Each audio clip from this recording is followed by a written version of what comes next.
બાયડ તાલુકાની ફતેપુરા ગ્રામ પંચાયત વિભાજન બાદ પ્રથમ ચૂંટણીમાં જ સમરસ થઈ। Story report by Rakesh Zala Aravalli. આજે ડાભા પંચાયતમાંથી જે પંચાયત વિભાજન કરવામાં આવ્યું એ પંચાયત આજે આપણા બાયડ તાલુકાના સૌ ભારતીય જનતા પાર્ટીના હોદ્દેદાર દ્વારા આજે કોકિલાબેન નવલસિંહ જે સરપંચ તરીકે નિયુક્તિથી એટલે આખા ગામવાળાએ બધાને જોરશોરથી વધાવી લીધા અને એમને સમરસ કરી અને બાયડ તાલુકામાં એક ફતેપુરા ગ્રામ પંચાયતનો વિકાસ માટે નવી તકો આપણને મળવાની છે અને ગ્રાન્ટો પણ આપણને જે પણ સરકારમાં મળવાની છે એ પણ પૂરેપૂરી આપણે વિકાસ કરી અને આપણે પૂરેપૂરો લાભ આપણે કોકિલાબેન નવલસિંહને આપણે પૂરેપૂરો લાભ આપીશું। બાયડ વિધાનસભામાં 3 પંચાયતો સમરસ થઈ અને એક આ ચોથી ફતેપુરા પંચાયત એ પણ આજે સમરસ થવા થઈ જઈ રહી છે।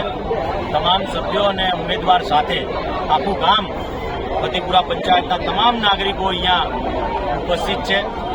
ફરીથી મહિલા ઉમેદવાર તરીકે આ 4માંથી 3 મહિલા સરપંચની નિયુક્તિ સમરસ થઈ અને બિનહરીફ થઈ છે, તેમને અભિનંદન પાઠવું છું। સાથે સાથે તમામ બીજી બાકી રહેલી પંચાયતોને પણ સમય ખૂબ નજીક છે, સમય પણ છે તમારી પાસે।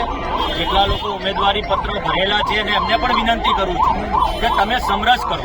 આજે આનંદની વાત એ છે કે બાયડ તાલુકામાંથી 4 પંચાયતો સમરસ થઈ છે। સાથે સાથે આ 4 પંચાયતોને 10 લાખ રૂપિયાની જે સહાય આપવાની વાત છે ધારાસભ્યની ગ્રાન્ટમાંથી, હું ચોક્કસથી અમને આપવાનો છું ને એનાથી પણ વધુ મદદ કરવાની જે વાત હશે તો એમાં ચોક્કસથી આપણે મદદ પણ કરીશું। સાથે સાથે સરકારશ્રી તરફથી મળતી જે પણ સહાય છે એ સહાય મહિલા સરપંચને ચોક્કસથી મળશે। તમામ નાગરિકો, સરપંચ, સભ્યો અને તમામ લોકોને હું અભિનંદન પાઠવું છું ને એમનો આભાર માનું છું કે સમરસતાના વિકાસ તરફ એક પહેલ અને એક પગલું આગળ વધ્યા છે, તે બદલ તમામ નાગરિકોનો આભાર માનું છું। ભારત માતા કી જય, જય જય ગરવી।